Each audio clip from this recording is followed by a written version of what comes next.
Magandang araw sa inyong lahat at welcome sa aking channel. Kaya pala nag-viral ang pakiusap ng netizens na Save Severino ay dahil nawala na ang naturang karakter sa seryeng FPJ's Batang Quiapo nitong Lunes.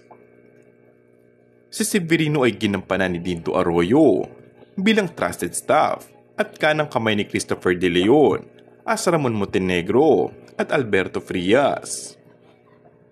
Umabot din ng 1 taon si Dindo sa programa at kahit na kontrabida ang karakter niya ay maraming loyal viewers ng Batang Quiapo ang gusto siya.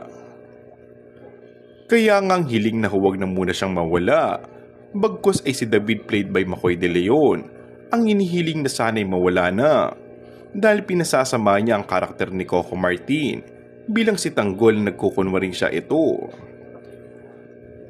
Nagpaalam naman si Dindo sa pamamagitan ng kanyang Facebook account. Severino signing off. Maraming salamat sa muli. Patunay na mahal si Dindo ng viewers ng FPJ's Batang Quiapo dahil sa mga nabasa naming komento mula sa netizens. Nalungkot naman ang ilang netizens. Sir, isa ka sa mga legend na actors dito sa Pinas.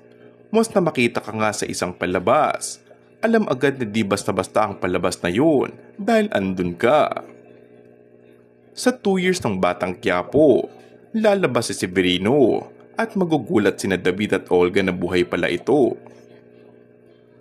Buhay pa nga si Alex Bidina na kasintahan ni Olga na inakala ng lahat na nawala na pero buhay pa pala, at siya ngayon si Noni Bucampino na bagong pasok sa Bilibid.